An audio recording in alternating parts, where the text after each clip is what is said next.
त्यांची अपकीर्ती कशी करावी. 4-5 ब्राह्मण फिरतायत, नातांचं वर्चस्व वाढून राहिलं. कुठून आणलं होय? नाथांना कसं उद्ध्वस्त करावं, त्यांचा विनयभंग कसा करायचा, त्यांचं वर्चस्व वाढून राहिलं. जे लोक म्हणायला लागले नाथां वर्णभेद संस्कार तेव्हा होतेच होते, पण वर्णाची श्रेष्ठताही होती. ब्राह्मण, क्षत्रिय, वैश्य आणि शूद्र अशी वर्णभेदाची परिक्रमा तेव्हाच्या शास्त्रामध्ये होती.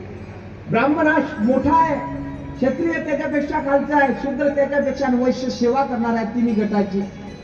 त्यामुळं ब्राह्मणाचं वर्चस्व असल्यामुळं ब्राह्मण कुळामधला एक जण हा सगळ्या शूद्रांना हाताशी घेतोय. घरामध्ये जेवणाकरिता शूद्रांना आधी बसवताय, कट करायला लागला. याची शांती कशी ध्वस्त होईल याचा कट चालू आहे. समोर येताना त्यांना एक मुस्लिम समाजाचा मनुष्य दिसला. तो कसाई होता. कसाई आता मोठा सांगताय मायबाप. आणि कसाई जात असताना कसायाला मनात पकडलं आणि हात नाही लावत होते तेव्हा तुम्ही ब्राह्मणात करायला लागले. एक काम आहे आमचं तुझ्याशी. या पैठणमध्ये एकनाथ नावाचा ब्राह्मण आहे, आमच्यामध्ये राहतो, आमचं खातो, आमचं पितो, तरीही आमच्या ब्राह्मण कुळाचा वर्णभेदाचा अपव्यय तो करतोय. तिरस्काराच्या भावनेनं बोलायला लागले नाथांच्यासाठी. शब्दाच्या वर्णभेदाची पद्धती मांडायला लागले. तू जर त्यांना त्यांची शांती भंग केली तर तुला आम्ही विशिष्ट प्रकारचं बक्षीस देऊन आमिष दाखवलं, लालुप्यता दाखवली. लालुप्यता दाखवल्यानंतर झाडाच्या आड झाले आणि इकडे यवन मुस्लिम समाजाचा जो कसाई आहे तो कसाई गोदावरीच्या किनाऱ्यावर येऊन बसला, मंदिराच्या किनाऱ्यावर येऊन बसला. त्या पायरीवर बसल्यानंतर तो नाथांची वाट पाहायला लागला.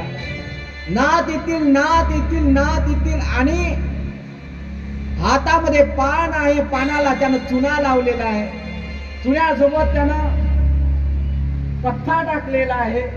अशा स्थितीमध्ये एक एक पान खातोय आणि ताव घेतोय त्याच्यावर.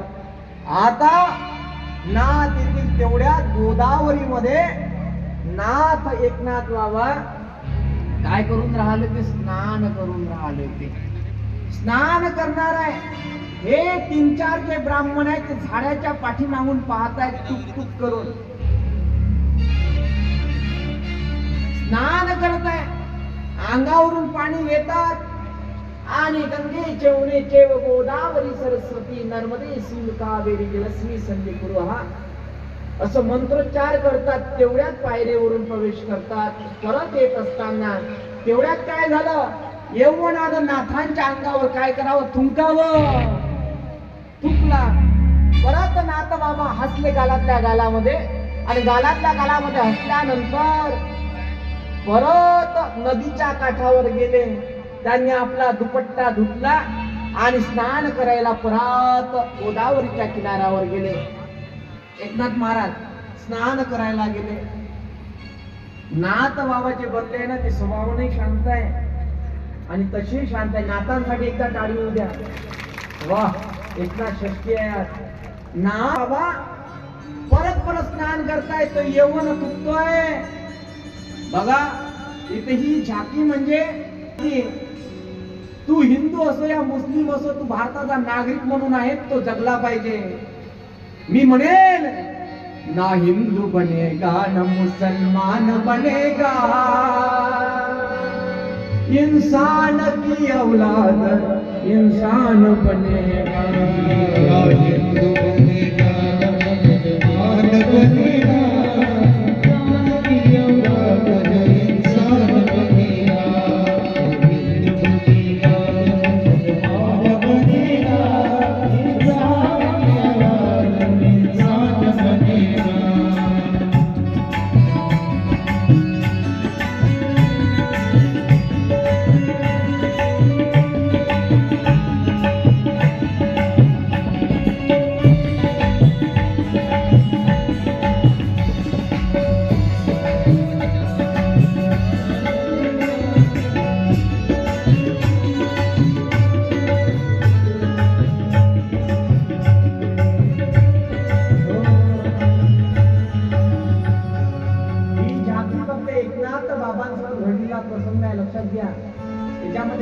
करण्याकरिता आम्ही ती जाती करतो नाही.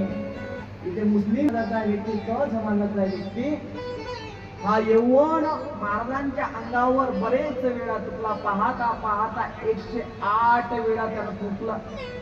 चुकल्यानंतर नाथ बाबा 108व्या वेळा आले यौवनाच्या जवळ. त्यांचा तो मार्गच होता घरी जाण्याचा. जेव्हा येतात तेव्हा थुंकायला जातो तेवढ्यात यौवनाला खोकला लागतो.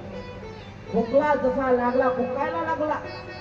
यौवन जेव्हा खोकायला लागला तेव्हा नाथ बाबांनी त्याचा हात धरावा आणि पाठीवरून हात फिरवावा नाथांनी खोकल्याचा थांबा करण्याकरिता. जसं पाहलं त्या यौवनाचं अंतकरण भरून आलं. मायबाप, यौवन उभा झाला, हात जोडायला लागला. यौवन म्हणायला लागला, महाराज, अल्लाह मेरे को कभी माफ नहीं कर सकता.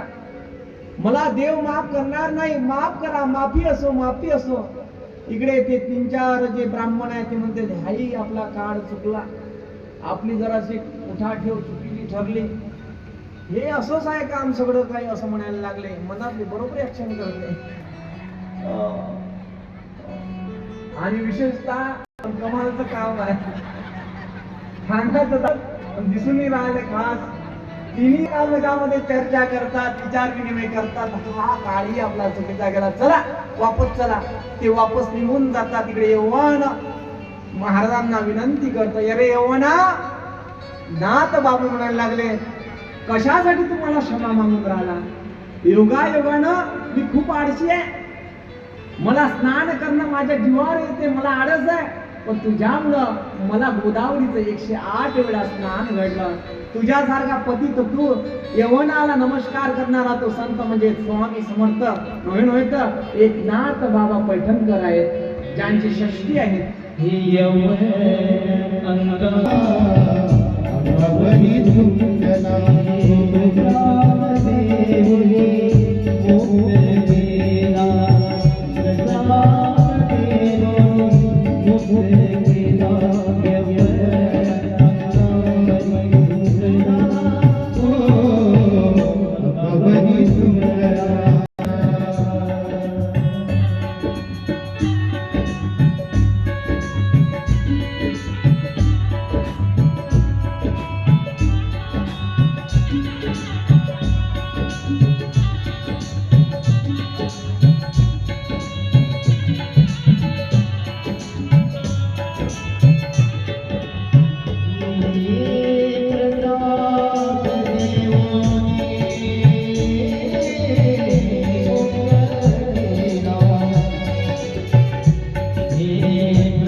प्रसाद दिला आणि मुक्त केलं. यौवन पहिला भक्त बनला महाराजांचा. दुसरी वेळ अशी झाली, यौवन उठलाय तिथे आतमध्ये जा यौवन.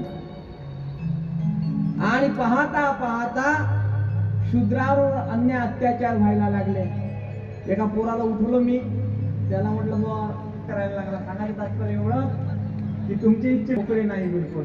ते बघा किती भिवून राहिला आहे. कोणाचा अत्याचार व्हायला लागले. शूद्र जातीला मागून खराटा, समोर गाडग, अशी स्थिती होती मायबाप. अशा परिस्थितीमध्ये शूद्रांचा मान सन्मान वाढवणारा जगाच्या पाठीवर एकमेव संत म्हणजे एकनाथ बाबा आहे. ज्यांनी एकनाथांनी ब्राह्मणाची पंगत आधी न बसवता आधी पंगत पितरांची बसवली, ती शूद्रांना जीव घातलं आणि नंतरच पितरांना बोलावण्यात आलं.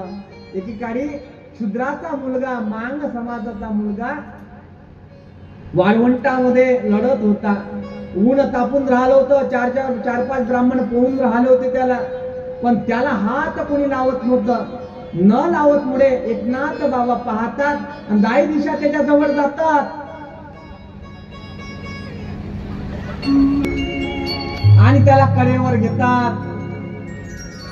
आणि कडेवर घेतल्यानंतर त्याच्या घरी जाऊन, काय त्याच्या घरी जाऊ नका बुवा, नाथ बाबा तो मुलगा प्रधान करता. शूद्राला हाती घेतला ब्राह्मणाने. मोठी कीर्ती आहे, मोठी क्रांती आहे. सांगायचं तात्पर्य एवढं मायबाप, नाथांनी क्रांती केली जागोजागी, मांग समाजाच्या शूद्र लोकांनाही त्यांनी जीव घातला. देवानं तेव्हा कदर केली, ब्राह्मण रुष्ट झाले तेव्हा स्वर्गातले पितर बोलवण्यात आले. एवढा प्रताप नाथांचा. आज त्यांची काय आहे, एकनाथ षष्ठी आहे. एकनाथ महाराज की. नाथांना पत्नी होती, त्या पत्नीचं नाव काय सांगितलं मी तुम्हाला?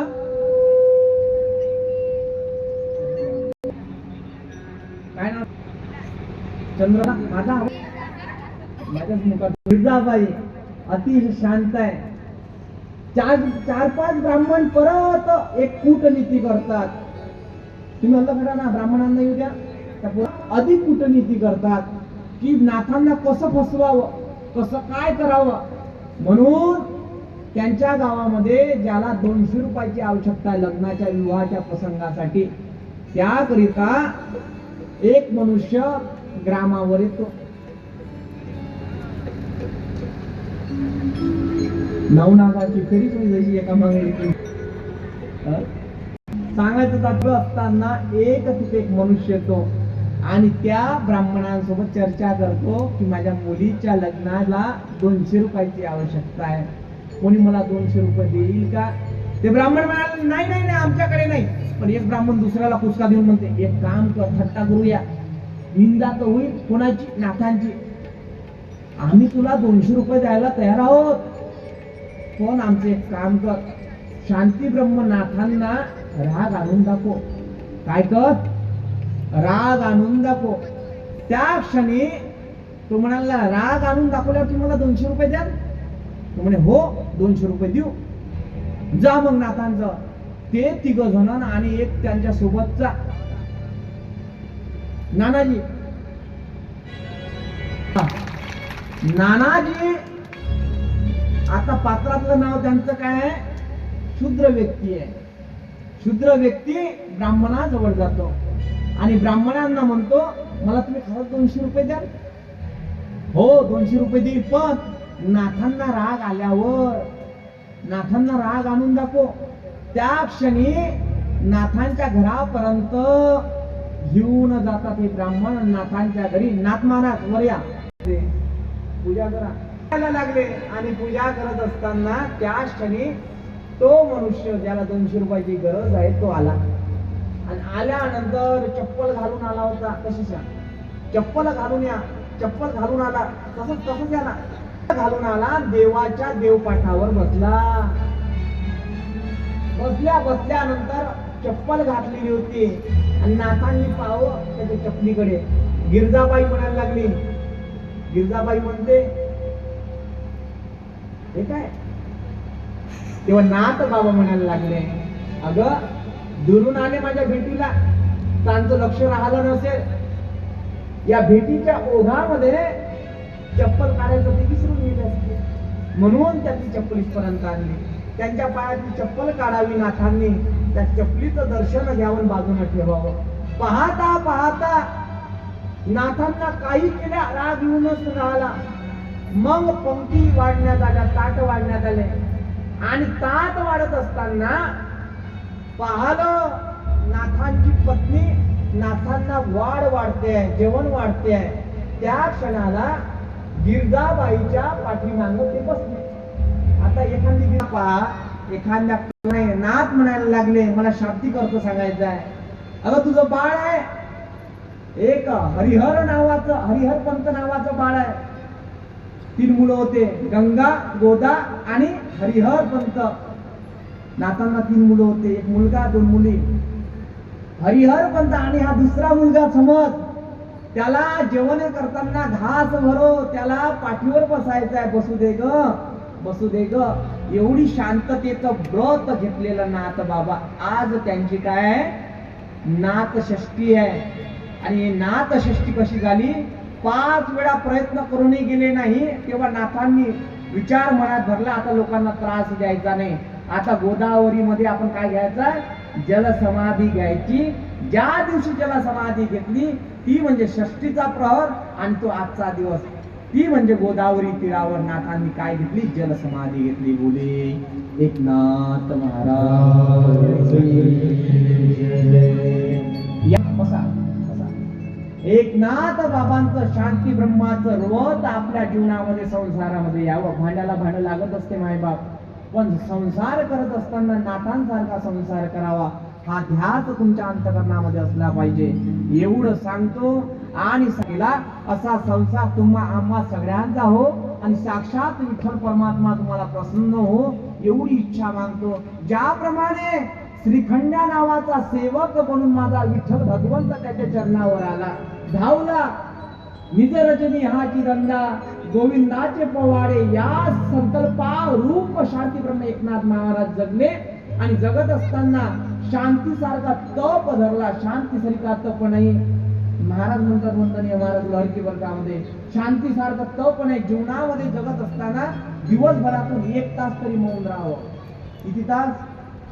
रोज 1 तास. त्यानं काय होते? तप वाढते. तप वाढलं की शांती आपल्याला लाभते. ही शांती मिळण्याकरिता नाथांची भक्ती करावी.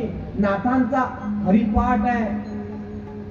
नाथ बाबांच्या हरिपाठामध्ये पहिलं एक चरण आहे, हरिचिया दासा हरिदाही दिशा भाव जैसा तैसा हरि एक. हरिमुखी गाता हरपली चिंता भय नाही मागुता जन्म घेणे. काय सांगा तुम्हाला? वासना भोवलेल्या आहे. वासने तुझ भोवती जन्मातून फेरा मुक्त करण्याकरिता नाथांचा एक संकल्प आजच्या तारखेला आपल्या अंतकरणामध्ये रुजवा. मी बोलत असताना शांततेनं बोलेल. मी कार्य करत असताना शांततेनं करेल. शांततेनं कार्य केलं पाहिजे. होऊ देऊ नका. आई पाहुणे आले आहे घरी, चहा मांडायचा आहे. कशात मांडू? भंगोल्यात ना. भंगोल्यात मोठ्या जात. काय काय विचारतील काही सांगता येत नाही. म्हणून संसार करत असताना शांततेनं करा. कारण की भांड्याला भांड एक दिवस लागणार आहे मायबाप, त्याचा आवाज होणार आहे. पण तो आवाज घराच्या बाहेर जाता कामा नये. तो आवाजाचा नाद ब्रह्म निर्माण झाला पाहिजे संसारामध्ये. असं भांड वाजवा की विठ्ठलालाही ते ऐकावं असं वाटलं पाहिजे. असं भांड वाजवा की जगाच्या समोर नाही त्या भांड्याची कीव माझ्या विठ्ठलानं घ्यावी आणि आपला संसार सुखाचा करावा. हे ध्यास आपल्या अंतकरणामध्ये असलं पाहिजे. एकदा सुंदर गजानन महाराजांचं नाम संकीर्तन होईल आणि सेवेला विराम होईल.